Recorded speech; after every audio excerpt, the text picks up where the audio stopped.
నేను ఇన్ఫర్మేషన్ టెక్నాలజీని ప్రమోట్ చేశాను. దగ్గర 30 సంవత్సరాల కంటే ముందు. అప్పుడు ఎవరికి ఐటీ అంటే తెలియదు, పెద్దగా డెవలప్ కాలేదు. ఆ రోజు బిల్ గేట్స్ ఏం చేశారంటే అమెరికా నుంచి ఇంటర్నెట్ని ఇన్నోవేట్ చేశాడు. ఆ ఇంటర్నెట్ వచ్చిన తర్వాత ప్రపంచమంతా ఒక కుగ్రామంగా తయారైపోయింది. అంత మునుపు అమెరికాలో ఏమైనా జరిగితే మనకు తెలియాలంటే 4 రోజులు పట్టేది. కానీ ఎప్పుడైతే ఇంటర్నెట్ వచ్చిందో టెక్నాలజీలో పెద్ద బ్రేక్ త్రూ వచ్చింది. ఇన్ఫర్మేషన్ టెక్నాలజీకి భవిష్యత్తు ఉందనే ఉద్దేశంతో నేను ఆ రోజుటి నుంచే శ్రద్ధ పెట్టాను. ఎవరికి అర్థం కాలేదు బిగినింగ్లో. ఆ రోజు ఒక హైటెక్ సిటీ కట్టాలంటే చాలా శ్రమ పడ్డాను, అనేక మీటింగ్లు పెట్టాను. ఇప్పుడు ఏ విధంగా అయితే ఐటీ ప్రొఫెషనల్స్ అంతా పనిచేస్తున్నారో వీళ్ళందరూ ఐడియాస్ తీసుకున్నట్టు 4-5 మీటింగ్లు పెట్టి ఏం చేస్తే బాగుంటుంది అనుకుంటే ముందు హైటెక్ టవర్ కట్టాం. ఆ హైటెక్ టవర్ కట్టిన తర్వాత ఇలాంటి పిల్లలందరూ చూసిన తర్వాత మేము కూడా ఐటీ చదువుకోవాలి, ఐటీ ఉద్యోగం చేయాలనే ఆశ పుట్టింది. దానిపైన నేను అమెరికాకి వెళ్ళి అనేక కంపెనీలకు అందరికీ చెప్పి 15 రోజులు ఫైల్స్ మోసుకొని అమెరికాలో అన్ని కంపెనీలకు వెళ్ళి ఇండియాకి రండి, మా కుర్రాళ్ళు ఉన్నారు, బ్రహ్మాండంగా పనిచేస్తారని చెప్పి ప్రమోట్ చేశాను.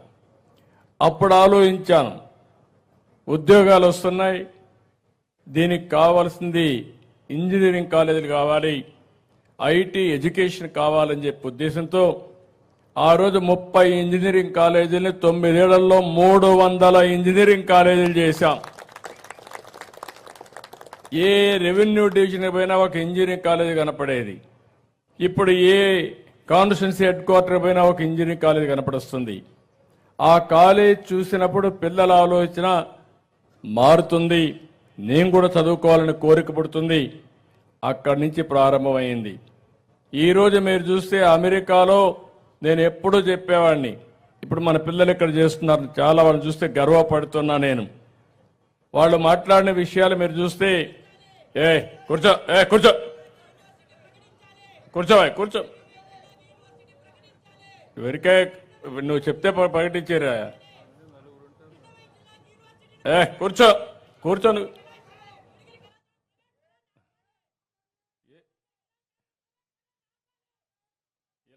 ఇంకా అవుట్డేటెడ్ థింకింగ్ ఉండే కుర్రాళ్ళు ఉన్నారు కొంతమంది, వాళ్ళు చెడగొడతా ఉంటారు. ఇదే పని వీళ్లకు, మనం ఏం చేయలేము. వాళ్ళ విధానాలు కూడా ఇట్లే ఉంటాయి. ఇప్పుడు మనం అందరూ కూర్చుంటే 1-2-3 వచ్చి ఈ పని చేస్తారు వాళ్ళు. ఇంకా ఒక రాబోయే రోజులు కూడా ఇట్లా పనులు చేస్తూనే ఉంటారు. వీళ్ళకి ఒక విధానం ఉండదు, మనం ఏం చేయలేము. వాళ్ళ మైండ్లు ఖరాబ్ అయిన తర్వాత మనం ఏం చేయలేం, కానీ వాళ్ళు వదిలిపెట్టేయడం మంచిది. ఇప్పుడు మీరు చూసిన మంచి ఏదైనా ఉంటే ఆ కుర్రాడు భవిష్యత్తు ఉండాలంటే వీళ్ళు చూసి నేర్చుకోవాలా. పోకిరోడ్డు వారికి తిరిగితే లాభం ఏంటి, ఏమొస్తుంది అతనికి? వీళ్ళు ఇంటికాడ కూర్చొని ఒక 20,000 50,000 ఇంటిని సంపాదిస్తారు, తల్లిదండ్రులు చూసుకుంటున్నారు. మీరు కూడా ఆ పని చేస్తే సంతోషపడేవాడిని.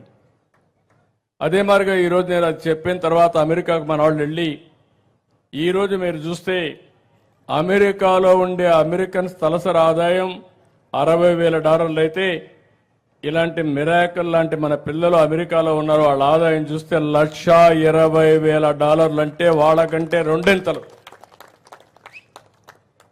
అంటే వాళ్ళకంటే తెలివైన పిల్లలు మన పిల్లలు. ఈరోజు ఇక్కడే కాదు, ప్రపంచంలో ఏ దేశానికి పోయినా మొన్న అరెస్ట్ చేశారు. అరెస్ట్ చేస్తే సరే నేను కూడా ధర్మం కోసం పోరాడాను, ఎక్కడా నేను భయపడను, భయం అనేది నా జీవితంలో ఎప్పుడూ లేదు. అలాంటిది 53 రోజులు నన్ను ఇది చేస్తే కనీసం 80 దేశాల్లో మన పిల్లలు ఈ మాదిరిగానే రోడ్డు మీదకి వచ్చి 53 రోజులు ప్రదర్శన చేశారు 80 దేశాల్లో.